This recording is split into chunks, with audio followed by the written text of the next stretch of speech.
Break पर स्वागत। राज्य में खरार प्रभाव आरंभ हो जाइछि। फेब्रुआरी रे हेबो सांघातिक खरा। स्वाभाविक ठारू 5 डिग्री उपरे रहिबो पारद। आभ्यंतरीण ओडिशा अपेक्षा अधिक जळिबो उपकूल ओडिशा। ताती सह अस्तव्यस्त करिबो असह्य गुळुगुळी। दीर्घमियादी आकलन रे एभली पूर्वानुमान करिछि भारतीय पाणीपाग विभाग। विशेषकर ओडिशार अधिकांश अंचल रे ताती वृद्धि पई येलो मार्क दिया जाइछि। सेपटे गत 24 घंटे झारसुगुड़ार ताती 35 डिग्री छुईंथिबा बेले आसंता 5 दिन पर्यंत आहुरी ताती वृद्धि पाइबो बोली पाणीपाग केन्द्र कहिछि। विशेषकर झारसुगुड़ा, संबलपुर, बरगढ़, बलांगीर, कलाहांडी, गजपति, नुआपड़ा, अनुगुल रे तापमात्रा अहेतुक भाव में वृद्धि पाइबो। तापमात्रा वृद्धि सह आसंता 2 दिन पर्यंत राज्य में घन कुहुड़ीर आस्तरण देखा मिलिବ। 24 घंटा पर्यंत घन कुहुड़ी नहीं 16 जिला को येलो अलर्ट जारी करा जायछि। तेबे फेब्रुआरी मास हेबो अधिक ताती, अर्थात फेब्रुआरी मासरे अधिक खरार प्रभाव, तातीर प्रभाव देखा मिलिବ। सांघातिक खरा हेबो। स्वाभाविक ठारू 5 डिग्री उपरे रहिबो पारद। विशेष भाव में आभ्यंतरीण ओडिशा अपेक्षा अधिक जळिबो उपकूल ओडिशा। ताती सह असह्य गुळुगुळी अस्तव्यस्त करिबो फेब्रुआरी मासरू। तेबे दीर्घमियादी आकलन रे एभली पूर्वानुमान करिछि भारतीय पाणीपाग विभाग। विशेषकर ओडिशार अधिकांश अंचल रे ताती वृद्धि पाई येलो मार्क दिया जाइछि।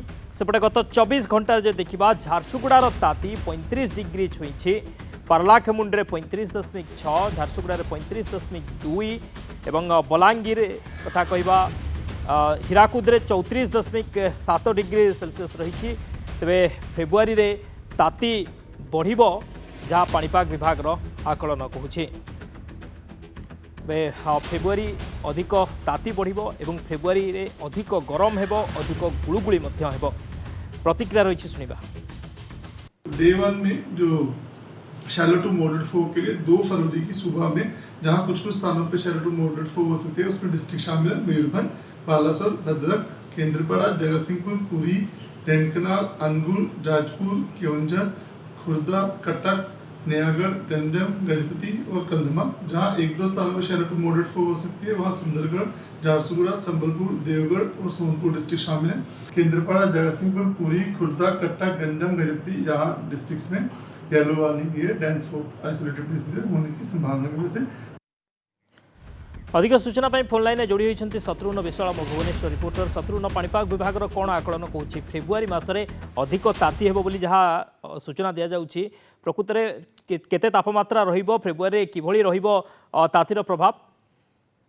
देखो जहाँ आईएमडी दीर्घमियादी आकलन करिछि जे फेब्रुआरी मासरे स्वाभाविक ठाରୁ ଯଥେଷ୍ଟ ଅଧିକ ରହିବ तापमात्रा एवं फेब्रुआरी आरंभ जदि आपण देखिबे 35 डिग्री अतिक्रम करि जाइछि। आज प्रथम थर पय चलित वर्ष प्रथम थर पय 35 डिग्री अतिक्रम करिछि एवं आज जदि आपण देखिबे पारलाखेमुंडे सर्वाधिक तापमात्रा 35.6 डिग्री रेकर्ड करा जाइछि। तो तीनोटी शहर रे तापमात्रा 35 डिग्री किंबा ताठारु अधिक रहिछि, जेमति कि झारसुगुड़ा 35.2 एवं बलांगीर रे मध्ये 35 डिग्री तापमात्रा रेकर्ड होती।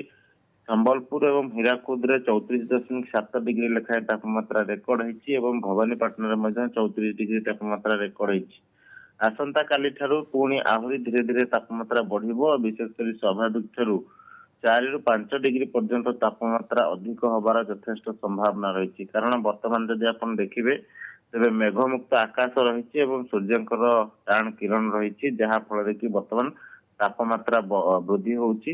एवं अन्यपटे जब देखिए तापमात्रा फेब्रुआरी शेष बेलू जदि आपण देखिए तेज धीरे धीरे बढ़ी की पाखापाखि 6 ରୁ 7 डिग्री पर्यंत तापमात्रा अधिक होइतबो। एथिपई अधिकांश ओडिशार अधिकांश शहर को येलो मार्किंग करा जायछि। ता सहित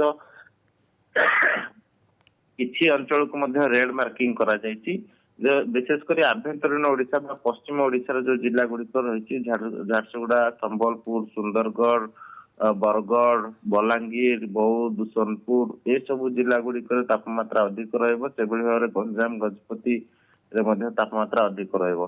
तेबे तापमात्रा आभ्यंतरीण ओडिशा अपेक्षा उपकूल रे मध्य अधिक रहिबो बोली आकलन करा जायछि। कारण उपकूल ओडिशा रे तापमात्रा अधिक सहित असह्य गुळुगुळी मध्य अनुभूत हबो। सेपटे जदि आप देखिए तेज आसंता 2 दिन पर्यंत तापमात्रा वृद्धि सहित घन कुहुड़ीर आस्तरण देखा मिल। जदि आज राति 2टारू आसंता काली सकाळ 9टा पर्यंत देखिए ତେବେ ଉପକୂଳ ଓଡ଼ିଶାର ସବୁ ଜିଲ୍ଲା ଯେମିତିକି ମୟୂରଭଞ୍ଜ ଠାରୁ ଆରମ୍ଭ କରିକି ବାଲେଶ୍ୱର, ଭଦ୍ରକ, କେନ୍ଦ୍ରାପଡ଼ା, ଜଗତସିଂହପୁର, ପୁରୀ, ଖୋର୍ଦ୍ଧା, କଟକ, ଯାଜପୁର, କେଉଁଝର, ଅନୁଗୁଳ, ଢେଙ୍କାନାଳ, ନୟାଗଡ଼, ଗଞ୍ଜାମ, ଗଜପତି ଏବଂ କନ୍ଧମାଳ এই ସବୁ ଜିଲ୍ଲାରେ ଘନ କୁହୁଡ଼ି ନେଇକି ୟେଲୋ ଆଲର୍ଟ ଜାରି କରାଯାଇଛି।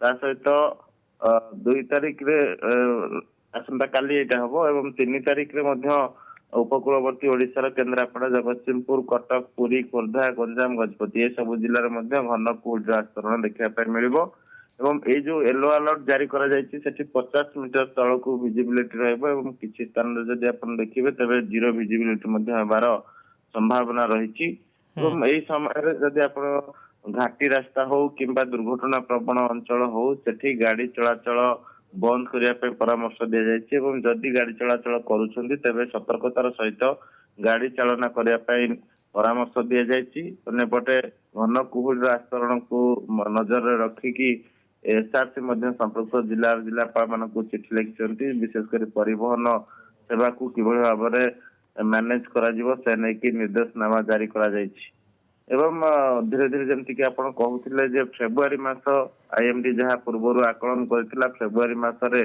ସର୍ବାଧିକ ତାପମାତ୍ରା ବଢିବ ଏବଂ ଗତ 2024ରେ ମଧ୍ୟ ଯଦି ଆପଣ ଦେଖିବେ ତେବେ ତାପମାତ୍ରା ବହୁତ ଉପରମୁହାଁ ଥିଲା ଏବଂ ଚଳିତ ବର୍ଷ ମଧ୍ୟ ସେଭଳି ଭାବରେ ସର୍ବାଧିକ ତାପମାତ୍ରା ହବାର ଆକଳନ କରାଯାଉଛି କାରଣ ଫେବୃଆରୀ ପ୍ରଥମ ଦିନରୁ ହିଁ ତାପମାତ୍ରା 35 ଡିଗ୍ରୀ କିମ୍ବା ଅଧିକ ହେଇଛି। ତେବେ ଆସନ୍ତା କାଲି ଠାରୁ 36 ଡିଗ୍ରୀ ପର୍ଯ୍ୟନ୍ତ ମଧ୍ୟ ଛୁଇଁପାରେ ଏବଂ ଧୀରେ ଧୀରେ ତାହାର ତାପମାତ୍ରା ବଢିକି ପାଖାପାଖି 39-40 ଡିଗ୍ରୀ ପର୍ଯ୍ୟନ୍ତ ତାପମାତ୍ରା ହବ ବୋଲି ଆକଳନ କରାଯାଉଛି କାରଣ ବର୍ତ୍ତମାନ ଆସନ୍ତା 7 ଦିନ ପର୍ଯ୍ୟନ୍ତ ଯଦି ଆପଣ ଦେଖିବେ ତେବେ ପାଗ ମୁଖ୍ୟତଃ ଶୁଖିଲା ରହିବା ସହିତ ତାପମାତ୍ରା ବୃଦ୍ଧି ନେଇକି ଆକଳନ କରିଛି ଆଇଏମଡି। ओके बहुत बहुत धन्यवाद शत्रुघ्न समस्त सूचना पे शत्रुघ्न विश्वाल थे ए संपर्क में अधिक सूचना देते समय होती स्वतंत्र उपस्थापना को ये रखुचु नमस्कार।